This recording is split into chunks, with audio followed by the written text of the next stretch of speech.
Welcome back to Mrs. Hunter's Read Aloud, Scythe by Neil Shusterman. We finished chapter 1 last week and got just a tiny bit into chapter 2, so we're going to read a little bit more into chapter 2 today. Just a quick recap of what we read last time. We met two new characters. We met Tiger Salazar and Rowan Damish. Tiger and Rowan are friends. Tiger in this particular community is what is known as a splatter. So Tiger, for fun, plunges himself off of tall buildings, ends his life, and then finds himself in a revitalization center where they revitalize him. First time is free. After that, his family has to pay for the revitalization. And he sort of does this for the thrill of it and for a little bit of getting back at his family. Both Tiger and Rowan sort of feel a little bit of out of place in their families, like they don't quite fit in and like they don't quite belong or are paid attention to. Rowan, after visiting his friend Tiger in the revitalization center, heads to school. He's in high school, and on his way into the building, he meets a scythe, has some interaction with the scythe, leads him to the main office, and comes to find out that the scythe is there to glean their star football player, and that's sort of where we pick things up again. So here we go.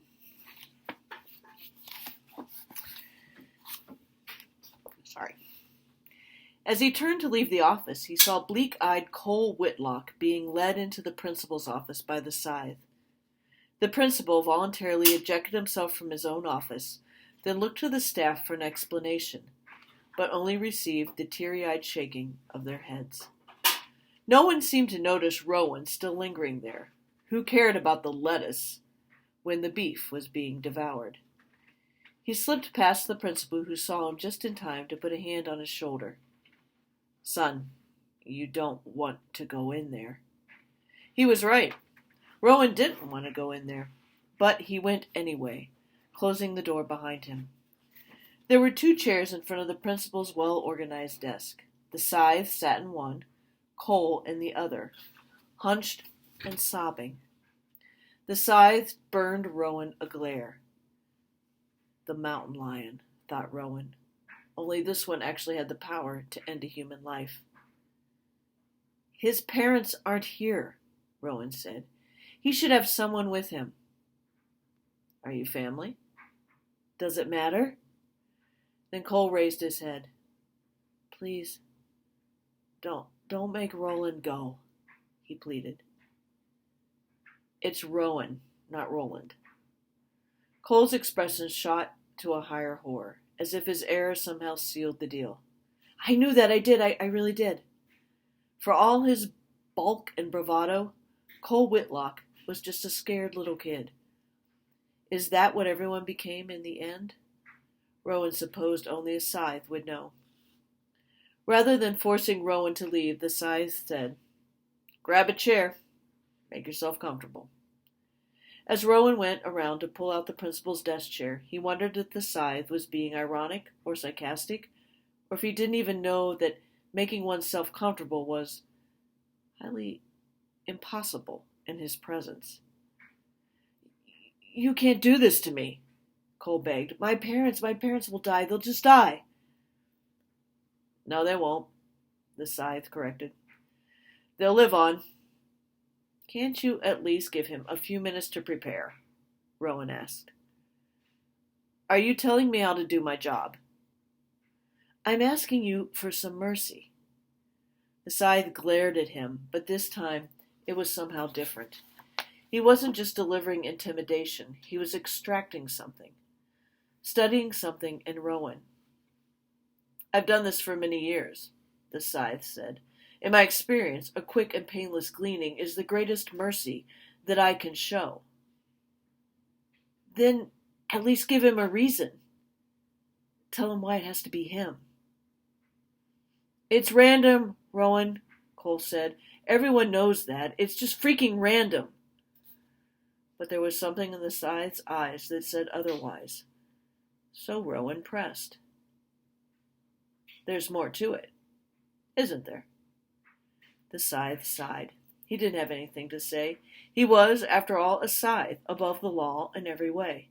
He owed no one an explanation, but he chose to give one anyway. Removing old age from the equation, statistics from the age of morality cite 7% of deaths as being automobile-related. Of those, 31% involved the use of alcohol. Of those, 14% were teenagers. Then he tossed Rowan a small calculator from the principal's desk. Figure it out yourself.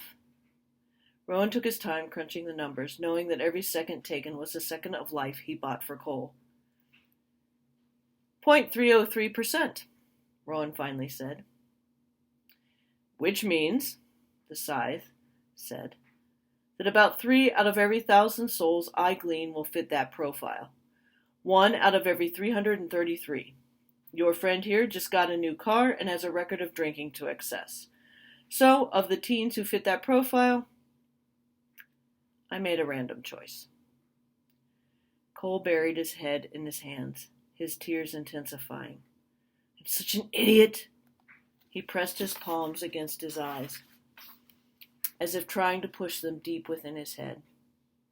So tell me, the scythe said calmly to Rowan, has the explanation eased his gleaning or made his suffering worse?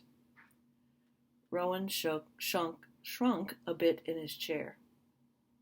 Enough, said the scythe. It's time. He then produced from a pocket in his robe a small paddle that was shaped to fit over his hand. It had a cloth back and a shiny metallic palm.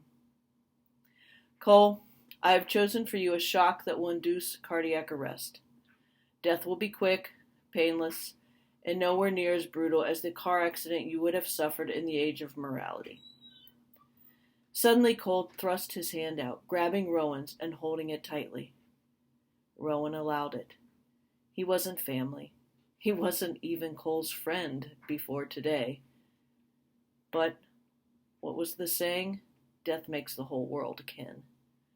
Rowan wondered if a world without death would then make everyone strangers. He squeezed Cole's hands tighter, a silent promise that he would not let go. Is there anything you want me to tell people? Rowan asked. A million things, said Cole, but I can't think of any of them.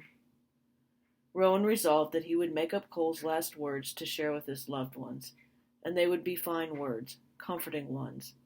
Rowan would find a way to make sense of the senseless. I'm afraid you'll have to let go of his hand for the procedure, the scythe said. No, Rowan told him. The shock could stop your heart too, the scythe warned. So what? Said Rowan. They'll revive me. Then he added, unless you've decided to glean me too. Rowan was aware that he had just dared a scythe to glean him, to kill him. In spite of the risk, he was glad he had done it. Very well. And without waiting an instant longer, the scythe pressed the paddle to Cole's chest. Rowan's vision went white, then dark. His entire body convulsed. He flew backward out of his chair and hit the wall behind him. It might have been painless for Cole, but not for Rowan. It hurt. It hurt more than anything, more pain than a person is supposed to feel. But then the microscopic pain-killing nanities in his blood released their numbing opiates.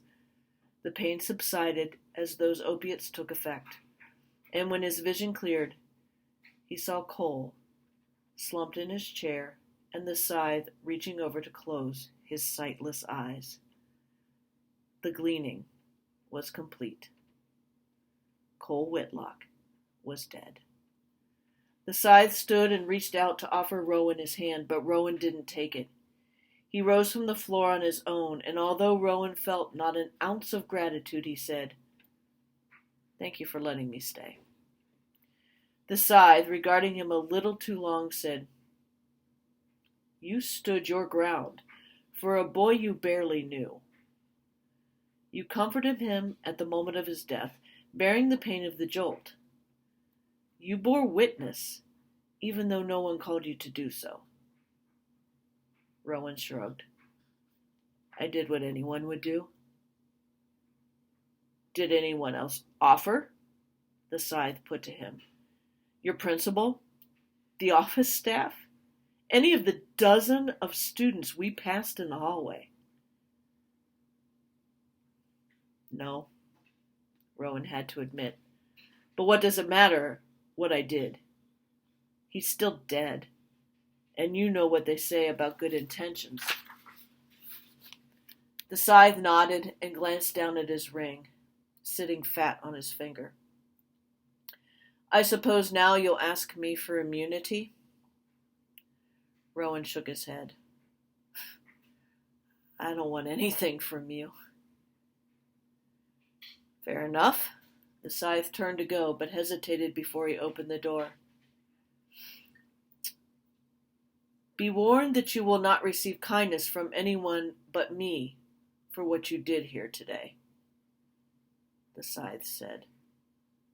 But remember, the good intentions pave many roads, and not all of them lead to hell. There you have it. We'll be back on Tuesday and continue on. Have a good and wonderful Monday.